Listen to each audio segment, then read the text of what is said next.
Hello everyone, welcome to another Taking a Peek episode. This time we are taking a peek at Automata Empire, a real-time strategy game where you take little automas, these little guys right here, and you multiply them through feedback loops. Now that sounds a little complicated, and I'll admit the learning curve is steep. The one thing I want to say right off the bat, the tutorial itself, this is the entire tutorial, is the how to play in here. And I don't like it. I think this game specifically would really benefit from having an interactive tutorial. So I'm going to go ahead and do that for you guys. So we're going to go, sure, we have a bunch of different names here. Lots of different names. We're going to go Provisional Magician, Powerful Khan Krokolos of the Purple Empire. We're just going to do War, and for purposes of demonstration, we're going to have it be on fairly easy and just let it be as is. So this is us, right? And you can see the scores on the right. And then our opponents are way up here, okay? And then, of course, we have these guys. These are the undead.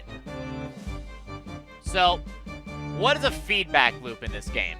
What it means is every time these guys merge, you see all their numbers come together. So you have a whole bunch of 2s that come together. So 2, 2, and 2, right? That would make 6 when they all come together. But what comes out of that is 7. So every time they merge, they end up spawning more. And then you take these little guys who are fairly brainless, and you give them something to do. So you see the cost right here is the number of little dots that'll cost. So say we want to take a catapult, and we want to fire some guys out to here. So every time they merge, pew, there they go. Right out there. And then we could build a tavern if we wanted to. And say, now we have a tavern. There we go. So they'll circle around this for as long as they can, and then you can see, boop, now we have 2, and 2, and this will create 5, right? So now that splits. So they split, and they keep going, right? That's how that works. And now we've created a nice, fairly self-sufficient tavern, and we can continue doing stuff. So go ahead and build a road, and out they go, right? So now every time that one pops there, it'll just kind of go right out. You can also do little special things. So say we want to put an arsenal here. So now everyone that leaves will have weapons, but note that it's now disrupting how they're multiplying, so you have to be careful with that. You can also build an armor if you wish, but do be careful, because you want to make sure you can continue to multiply your little dudes. That's the big thing. You want to keep multiplying your little dudes. So we're going to push them around to try and help keep them moving in a good way. So now all we're sending is the 1s. That's all that this is producing. It's producing 1 and it's catapulting it out, right? That's a feedback loop right here. This is a perfect feedback loop where you're just constantly producing one guy. That's all that's coming out, and that's all that's going to happen. So you keep firing the one guy over, and it goes on pretty much indefinitely. Now, if you want to, say, win in war, this scenario, you would try to destroy all of your opponent's taverns and all of their subjects. Pretty straightforward, all in all. At this point, we're basically going to lose. Like, the way that we're going right now, we're going to lose. We're not doing very well. But this is all demonstration. Now, one of these games can actually take a really long time, so you have to be careful, because these games can actually take quite a while.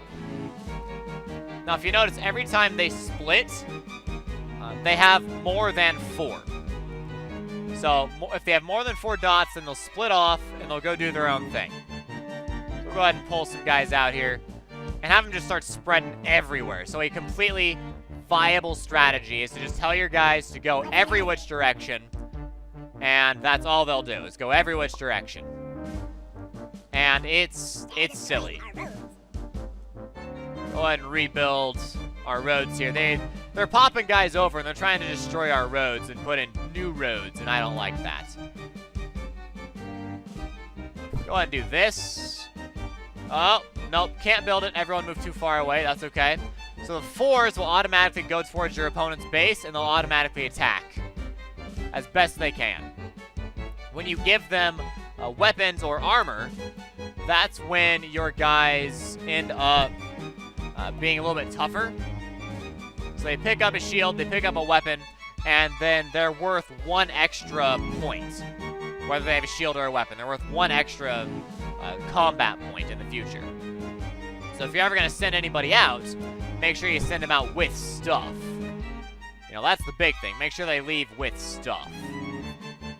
Because you want them to have stuff. Now be careful. You can end up losing your stuff if you're not careful. People can end up taking it from you. Like these little undead guys, they can absolutely take it from you, so you have to be careful. Let's go ahead and just, there you go. We have another nice little tavern. Now you can see the white guys, the undead, are causing damage to the tavern. That's because they're walking near the tavern. So we have to be a little careful about that, because they will do damage. But otherwise, we'll be okay. One last bit to note about gameplay. If you use the catapult and the little target reticle lands directly on the building that you're trying to hit, you will do double damage. So if you fling a guy with 4, he'll do 8. If you fling a guy with 4 and a weapon, he'll do 10. So that's how that all works. And of course, there's impassable terrain. Whoops, there's impassable terrain, these little rocks. And then there's little pits where your guys will just fall and they'll die, and that'll be that. But aside from that, oh, it looks like we messed this up and now it's all gone. But aside from that, there's not much else left to really talk about in terms of gameplay. As it stands, you've largely seen the full gameplay, or the basic mechanics of what this is. Now, this is just war, which means this is just deathmatch. You try and kill each other, and that's that.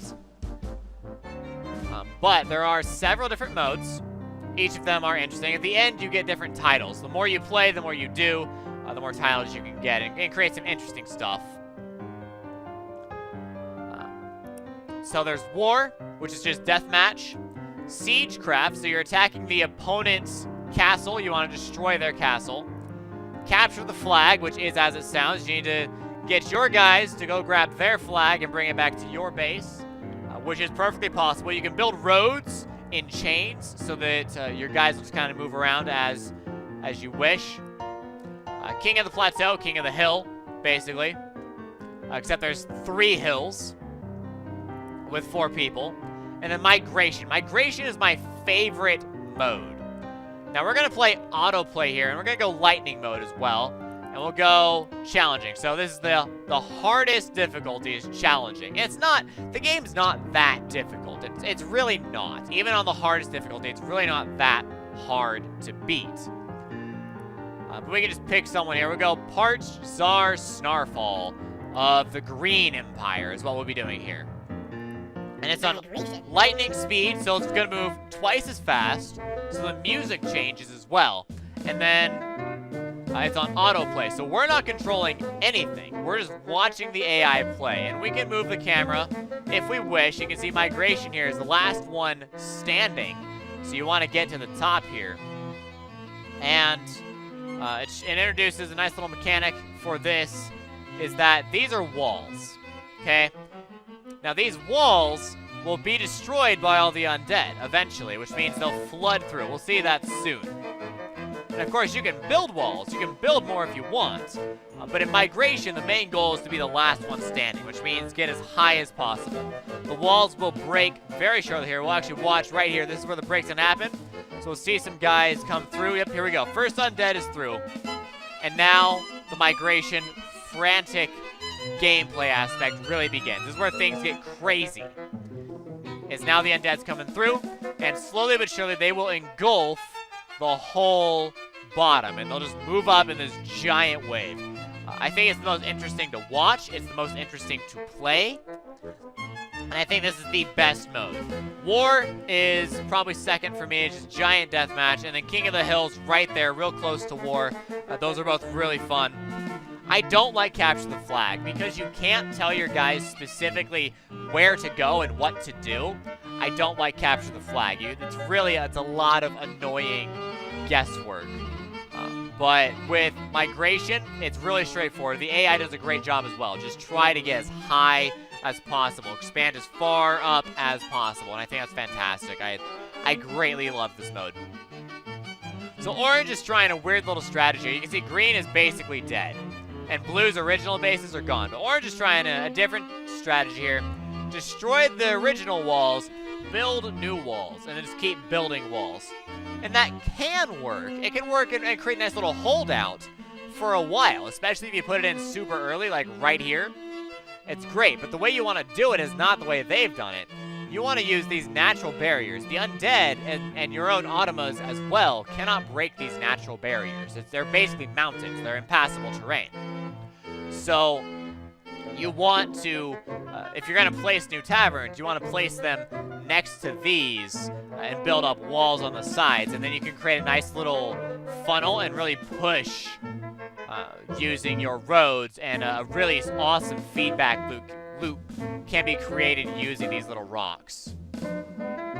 One other thing to note here, you may have noticed a dude wandering out here. He had like 6 or 8 dots on him as he was walking. Once you leave the tavern, if you end up having a large number of dots with no one to really trade with, no one to feed back into, your guys can actually wander out with 6 or 8 or something like that. And that's something just to look into for the future, is you can actually have stronger guys going towards your opponent, especially if they end up having weapons and armor. Red's going real heavy into armor, orange has lots of weapons, and of course they're trying to kill each other as well, all at the same time while trying to run away. You can already see how much of the original wall is left. I mean, nothing of the original wall, a little bit of orange's wall, but that's not going to last much longer. And orange is pretty much screwed unless they get a little bit higher, because blue is at the top here, and red trying to fight for the top, but blue's really trying to stamp him down. It's like, no, this is my top, I'm holding on to it.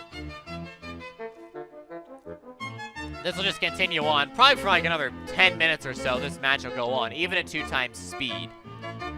But by and large, the entire game runs off this same general mechanic. You want to create a feedback loop where your automas will spawn more automas and increase the number of people you have, the number of subjects you have. That's how you end up winning this game most of the time, is you have the most subjects. Now, that's not universal. By no means is that universal, but most of the time, you want to have the most subjects, and that will win you the game. So in this case, red has the most subjects. So if they play their cards right, and it looks like they're trying to, they could end up winning the game. But blue doesn't have a small number. The number difference between blue and red is actually rather small. So you see the road here, keeping these guys all put together really, really strong. Oh, but there were too many, and so it died. So it maxed out. There were too many dots, and they died. So you have to be careful about how many dots you have. But you can see the roads really do allow you to take some really high number, powerful units and move them towards your opponents and just tear into them. So this one's going crazy. Oh, there it goes. So you can see blue having the upper hand, quite literally, is being able to take out red, because red is trying to fight the undead simultaneously, as well as orange, really. Blue doesn't have to worry about orange. Orange is down here doing their own thing. But red does have to worry about orange. So red's fighting a 3-front war. Even though it's got the most subjects, red's not going to win, because blue has a really fortified position here. Lots of taverns. You got some walls, plenty of walls to protect yourself. I mean, blue's got a great position. So, all in all, this is essentially the game in a nutshell. Again, feedback loops are the main mechanic, and it's playing in lightning mode, I think, is really good for watching the AI duke it out, and I find that watching the AI is actually quite a bit of fun. But this game, in general, is I would say, best suited for the programmer type mind. If you like programming, you probably would like this game. It's a little difficult, has a high barrier of entry, it's a high learning curve, if you will, and it's just a very difficult but very simplistic game at the same time. It has beauty in its simplicity, in that it's once you know the mechanics, it's easy to play, but hard to master. But learning the mechanics is difficult. It's very difficult. So, all in all, I would have to give this game a 7 out of 10. Like, it's a decent game. I kind of enjoyed it. It's not the best game in the world, and it's not for everybody. By no means is it for everybody. But in terms of actually, like, being a game, like, being a good, solid game, as a game, it gets a 7 out of 10. Regardless of my personal opinions on it one way or another, it gets a 7 out of 10 because I think it is a decent game, all in all. The options are very easy to use. I mean, obviously very easy. It's made with Unity, so definitely moddable. Even though it does not have a direct mod on the Steam Workshop. I don't believe it has Steam Workshop compatibility. It does not have Steam Workshop compatibility, but it is, obviously, it's in Unity, so pretty easy to use there. It does have multiplayer, so if you want to play with your friends, you absolutely can. There's no local multiplayer, which makes sense. But, I mean, I could see local multiplayer happening with, like, controller support. I just don't think that's in the works. I think online multiplayer is entirely what's going to be the draw of this game. Because playing solo, the AI is just really easy to take out. It's a very, very easy AI. So, anyways, guys, this is Automata Empire. One last comment on the music. There is 2 soundtracks, the Lightning one and then the standard one. As far as I've heard, anyways. And the music is fine. It fits the game really well. It's not music that you're necessarily going to want to listen to all the time, but at the same time, it's music that stays in your head. It really stays in your head. Really just, like, embeds itself in your head. After just a couple hours of gameplay, this song will stick in your head for the rest of the day. So, for better or for worse, the music is very penetrative. It really just, it gets into your head. So, anyways, again, this is Automata Empire from Nonadecimal Studios. I hope you guys enjoyed. If it looks like fun, if it looks like something you'll enjoy, pick it up on Steam. Absolutely. The Steam link to buy it will be in the description down below. It's a $9 US game. Fairly cheap, reasonably priced. I think that's a fair price for what you get out of this game. And you can easily get your dollar per hour just watching on autoplay, just watching the bots go at it. It's actually quite interesting. So, the biggest, best thing for me in this game is the autoplay. Watching the AI go at it, I think, is the most entertaining thing about this game, for me personally. So, anyways, thanks for watching. Like, subscribe, and share on Facebook, Twitter, and Reddit. Thanks to Ann for being a Patreon supporter, and thanks to Nonadecimal for sending me the game, and of course to the people who watch the ads. It helps create more content like this. I will see you guys next time with another Take a Peek episode where we'll take a peek at something else. This has been Automata Empire. Again, a link in the description down below. DFTBA.